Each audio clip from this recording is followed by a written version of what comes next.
영상에 자막을 다는 게 생각보다 번거롭고 어렵고요. 그 다음에 시간이 오래 걸립니다. 그러다 보니까 앞으로 필요할 때만 자막을 넣는 식으로 좀 진행을 하도록 하겠습니다.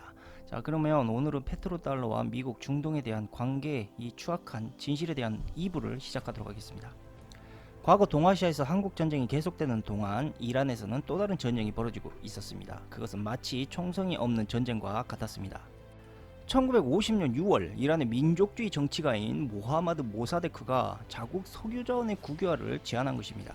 이 모사데크는 1951년 4월 석유 국유화를 단행했지만 1953년 8월 미국의 CIA 비밀 공작으로 모사데크는 정치계에서 강제로 축출되었고 결국 이란의 석유 자원 국유화도 실패하고 맙니다. 이처럼 이란의 석유를 자국의 필요에 맞게 사용하려는 이란 정부의 정당한 노력을 미국은 CIA를 통해 불법적 방법으로 무산시켰으며 미국은 공산화되어가는 이란은 매우 위협적이라는 명분의 이유로 이 모사데크 정부를 무참히 정복했지만 사실 미국의 속내는 중동에서의 미국 패권 유지와 미국과 영국의 석유 카르텔의 세계 석유자원 독점 체제를 유지하려는 그 이유 때문이었습니다. 결국 미국이 이란에게 외쳐대던 공산화 민족 자결은 원유를 독점하기 위한 허울 좋은 수사적 명분에 불과했던 것입니다. 그렇게 중동은 미국과 영국, 사우디의 삼국 체제를 통해 중동 원유를 매우 효율적으로 통제할 수는 있었지만 미국과 영국의 가장 큰 과제는 여전히 원유를 중동 국가에게 의존해야만 한다는 것, 이것이 변하지 않았다라는 문제에 봉착하게 됩니다. 미국은 원유에 의존하지 않는 새로운 에너지 개발만이 살 길이다 고심하던 찰나 드디어 10년 동안 원유 의존도를 크게 바꿔놓을 중요한 몇 가지 기술 개발에 몰두하기 시작합니다. 그것은 바로 수력 파쇄와 수평 시추 그리고 3D 탄성파와 액화트레인 기술 개발이었습니다. 미국의 혁신적인 가스 채굴 기술을 개발하기 위해 록펠러 금융은 미국 정부와 손을 잡게 되었고 중동 원유에 대응할 셰일가스 기술 개발에 천문학적인 돈을 투입한 결과 불과 몇 년 전까지만 해도 채굴조차 생각할 수 없었던 그 많은 양의 천연가스를 추출하기 시작하면서 거기에 운송까지 할 수 있게 되었으며 특히 액화트레인의 기술 발전은 천연가스의 운송을 가능하게 했습니다. 과거 천연가스는 파이프라인을 통하여 가스를 운반해야 했기 때문에 항시 테러나 전쟁으로 파이프가 손상되거나 파괴될 염려가 산재에 있었으며 가스 파이프라인 건설에는 엄청난 초기 인프라 비용이 소요되었고 가스 거래 계약 기간 역시도 매우 길어서 일반적으로 20년 이상의 장기 계약으로 이어졌습니다. 하지만 액화트레인과 액체 천연가스의 기술 개발로 인해 가스의 운송이 훨씬 쉬워지게 되었으며 초기 개발 비용은 물론 시간까지 아낄 수 있게 됨으로 인해 미국의 셰일 원유 생산 유통의 활성화가 결국에는 원유 시장의 판도까지 흔들어 놓게 됩니다. 과거 재래식 원유 개발에는 수십 년의 기간과 수천억 달러의 자금이 소모되었지만 셰일 원유 생산은 불과 몇 개월의 시추 기간과 수백만 달러의 자금이면 가스 시추에 충분한 비용을 가질 수 있었기 때문이었습니다. 미국 정부는 자신들이 개발한 셰일 채굴의 영향으로 미국 자신들이 가장 큰 수혜를 받게 되었는데 그 이유는 수력 파쇄와 수평 시추를 이용하여 이 마르셀루스의 셰일 지역과 우티카 셰일 지역 같은 세계 최대 천연가스 매장지를 활발히 개발할 수 있게 되었기 때문이었습니다. 우리가 흔히 하는 셰일 혁명은 바로 셰일가스가 앞으로 다가올 미래 에너지원이기 때문에 체결된 것이 아니라 미국 자신들이 자신의 경제에서 중동 오일의 의존도를 낮추며 더 나아가 중동의 원유를 압박하고 원유가 아닌 셰일가스를 통한 새로운 화폐, 즉 셰일달러 구축 계획을 추진하려 했기 때문이었습니다. 그로 인해 미국은 자신들의 달러 가치를 원유에서 셰일가스로 옮겨가야 할 필요성을 느꼈기 때문에 원유의 중동 의존도를 낮추려 했고 그리고 셰일가스를 미친듯이 채굴했으며 그린 뉴딜 정책을 펼치며 전 세계 그린 에너지 정책의 붐을 일으키기도 했습니다. 한국도 미국의 그린 뉴딜 정책에 동참을 하게 되고 더 나아가 미국의 오일 달러를 셰일 달러로 변화하기 위해 전 세계적으로 셰일가스 붐을 일으키게 된 것입니다. 당연하죠. 이 탈원유의 목적을 가지고 채굴되고 있는 미국의 셰일가스 원유를 대신할 에너지로 발돋움하기 위해 엄청난 양을 단기적으로 시추할 수밖에 없게 되는 것이고, 2012년에 러시아의 총 원유와 천연가스의 생산량을 미국이 초월하면서 세계 최대 천연가스 생산국으로 급부상하게 되면 물론 2013년에는 사우디까지 넘어서면서 최대 원유 생산국으로 발돋움하게 됩니다. 특히 오바마 전 대통령은 환경보호가로 이 당시 매우 유명했으나 자신의 철학에 반하는, 그러니까 환경을 심각하게 오염시키는 셰일가스 생산 인프라를 과감히 추진함으로 인해 미국 역사상 최대 원유 호황을 만들어냈지만, 오바마의 이율 배반적인 행위로 인하여 미국 시민과 환경단체의 비난 역시도 동시에 받게 되었습니다. 이때 오바마는 자신의 정치적 지지층과 미국 경제 탈원유 독립을 위해 2012년 국정연설을 통해 국민들을 이렇게 설득시킵니다. 우리 미국은 이제 100년 동안 미국을 지탱할 수 있을 만큼의 엄청난 천연자원을 가지게 되었습니다. 우리 행정부는 이 에너지를 안전하고 효율적으로 개발하기 위해 모든 조치를 취할 것입니다. 놀랍게도 실제로 오바마의 임기 기간 동안 미국은 중동에 대한 관심과 원유 의존도를 상당 부분 떨쳐버린 것으로 일단 보이고 있고, 여기에 원유 생산마저 증산이 되자 세계 원유 시장에 대한 중동의 지배력이 실제로 약화되었으면 물론 오펙의 원유 경제 권위도 자연스럽게 시들어지게 되었습니다. 그러나 오펙은 미국의 셰일가스, 그러니까 그린 뉴딜 정책으로 인해 흔들려버린 글로벌 원유 시장의 지배력을 다시 되찾기를 바랬고, 2014년 오펙의 회원국들은 원유 생산량을 다시 증산하기 시작하면서 셰일 오일의 경쟁력을 제거하려고 하였는데, 그 여파로 인해 2014년 배럴당 약 100달러였던 유가는 2016년 초 배럴당 28달러까지 급락하게 되었고, 저유가는 세계 원유 산업에 큰 타격을 주었지만 오펙의 회원국 역시도 재정적으로 큰 위기에 닥침으로 인해 결국 2017년 다시 감산 조치로 이루어졌습니다. 오펙의 원유 관련 조치는 글로벌 경제 흐름과 중동의 전쟁 상황에 따른 진감산 조치는 덜어 있었지만, 이처럼 에너지 경쟁을 통해 오랜 기간 동안 증산이 추진되면서 장기간 유지된 경우는 거의 없었습니다. 더욱이 시아파의 이란과 수니파의 사우디아라비아의 관계처럼 많은 오펙 회원국들이 서로 종교적으로 적대 관계를 갖고 있었던 이러한 갈등이 고조되기 시작을 했으며, 록펠러와 미국 정부는 중동의 원유 전쟁이 종교적 전쟁의 양산으로 변질되어가는 상황과 중동 원유 의존도의 심각한 문제 사이에서 오펙 회원국들을 효율적으로 통제할 수 있는 힘을 점차 잃어갔습니다. 그동안 미국이 사우디아라비아의 전략적 가치를 이용해서 원유 시장에 대한 지배력을 조율하고 원유 생산을 늘리거나 줄임으로써 이 불안정한 미국의 국방력 경제 상황을 어느 정도 안정시킬 수 있는 능력이 나왔지만, 이 미국에서 셰일가스 같은 원유가 자체적으로 생산이 된다면 사우디아라비아의 국유 원유와는 다르게 셰일가스는 민간 기업의 소유이기 때문에 가격 움직임에만 반응을 하게 될 것이고, 미국은 민간 셰일가스 기업들의 생산량을 어느 정도 조율해주기만 한다면 원유를 넘어설 수 있는 매우 안정적이고 독보적인 에너지 인프라를 구축할 수 있음은 물론 세계 원유의 중재 국가였던 사우디아라비아의 중재 능력의 의존도를 벗어날 수 있는 힘도 갖게 되는 것입니다.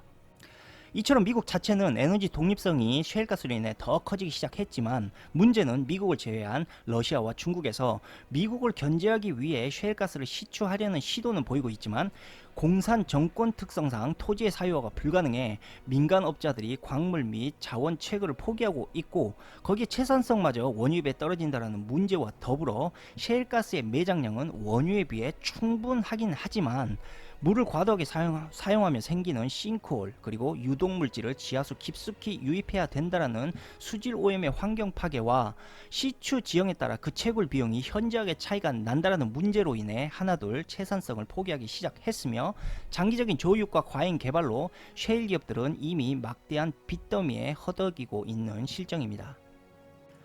또한 사우디아라비아와 러시아의 유가 전쟁이 이젠 자존심 게임이 되어가고 있는 이런 상황에서 유가 전쟁으로 인해 미국 셰일 산업이 크게 후퇴할 조짐이 보이고 있으며, 미국의 셰일 기업들의 줄 파산 상황에 놓여 있는 지금의 상황을 미국이 지혜롭게 벗어나지 못한다면 결국 러시아나 오펙에게 다시 원유 시장 점유율을 빼앗길 위기에 처할 수밖에 없습니다.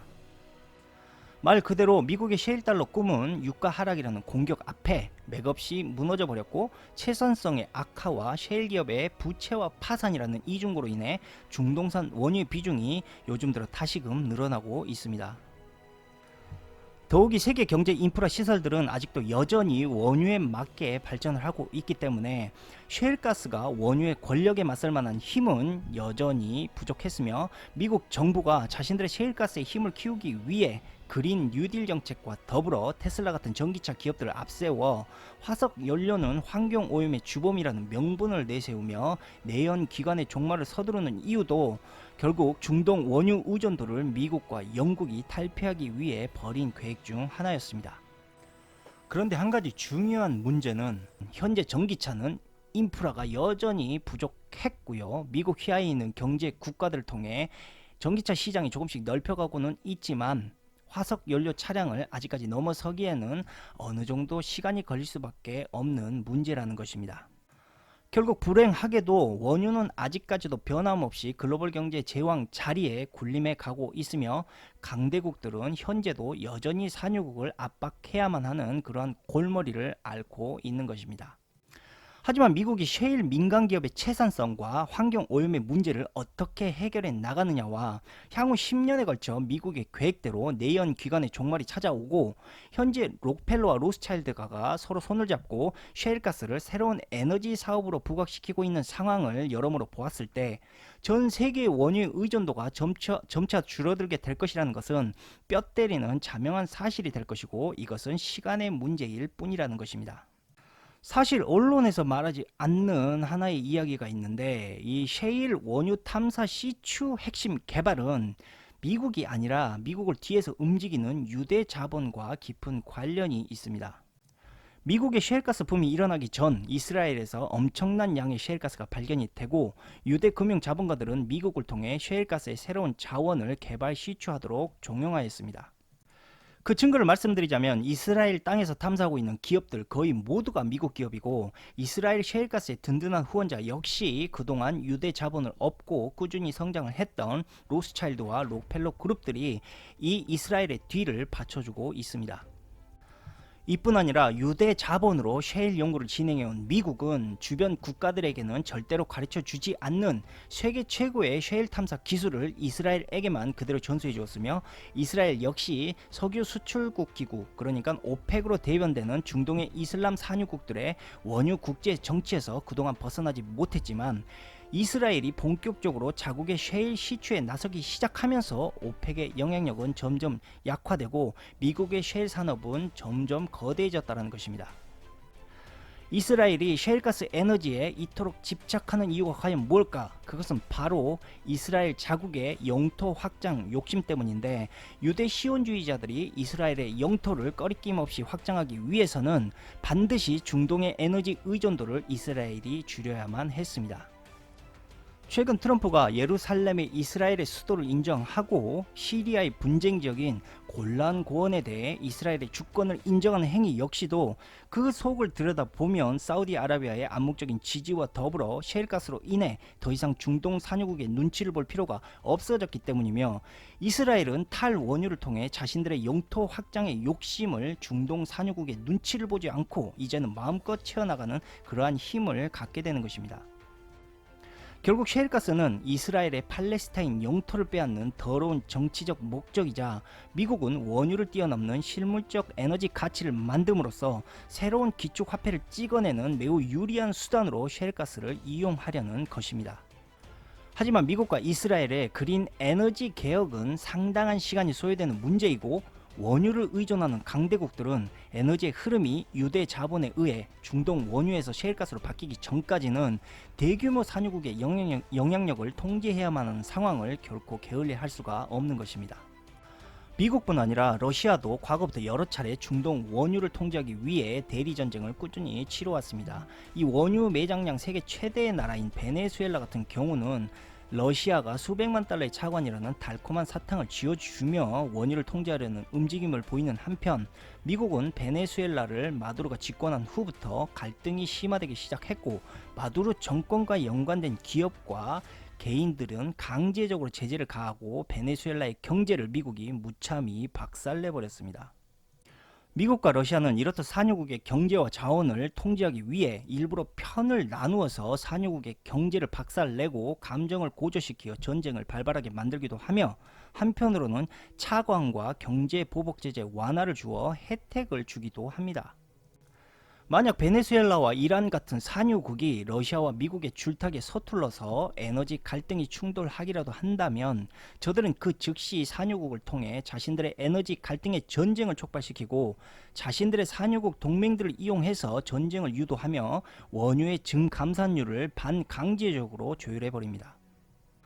이러한 상황을 한마디로 이야기하자면, 러시아와 미국은 일부러 산유국에게 당근과 채찍을 동시에 주어서 산유국이 이 두 나라의 줄타기를 유도하게끔 만들고, 이로 인해 오펙의 힘을 약화시키고 원유의 증감산율을 저들이 통제하는 것이다 라고 보면 되는 것입니다.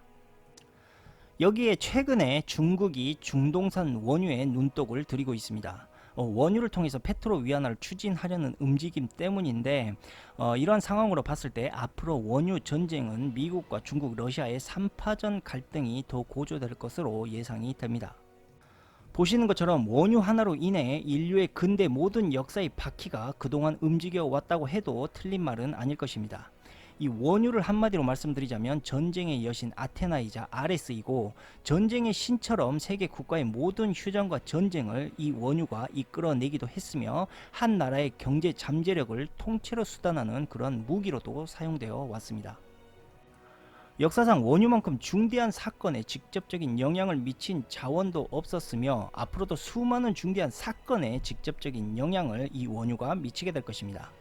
지난 한 세기의 경험을 통해 우리가 분명히 안 한 가지 사실은, 에너지를 지배한 나라가 전 세계를 지배할 수 있었으며 전 세계 기축통화 자리를 차지할 수 있었다는 것도 물론이고, 현재도 세계 원유 패권의 룰은 여전히 바뀌지 않았다는 사실입니다. 이러한 이유로 인해 우리는 계속해서 세계 에너지 자원의 변화를 항시 주시해야만 하고, 미국의 모든 경제 제재 중심에는 반드시 원유와 페트로달러가 숨어 있으며, 트럼프가 추진하고 있는 모든 정책 역시도 원유와 페트로달러를 지휘하려는 그러한 범주에서 벗어나지 못합니다. 제가 지금까지 말씀드린 복잡한 글로벌 경제를 너무 고라파하게 생각하지 마시고, 미국 대통령이 복잡하게 설명하고 있는 모든 글로벌 정책들은 지금까지 말씀드린 원유와 기축통화의 선점 그 이상도 이하도 아니다 라는 말을 끝으로 오늘 방송을 마치겠습니다. 그리고 한 가지 더, 이 원유의 매장량이 30년에서 40년 정도밖에 남지 않았다라고 하는데, 이거 완전 개 10구랍니다. 예. 셰일가스가 200년 정도의 매장량이 있다고 하는데, 원유의 매장량은 계속해서 발견이 되고 있고, 아직까지 지구에 얼마 정도의 원유가 남아있는지 아무도 알지 못합니다. 결국 원유와 셰일가스의 매장량의 차이를 구분할 수 있는 방법은 없다라는 이야기죠. 그래서 우리가 언론을 항상 있는 그대로 듣게 된다면, 저들이 이야기하고 저들이 유리한 정책으로만 계속적으로 끌려나가게 된다는 것이죠. 그래서 분명히 우리는 언론의 정확한 정보와 필터링을 할 수 있는 능력을 가져야 된다. 이 부분을 말씀드리면서 진짜 방송을 마치겠습니다. 감사합니다.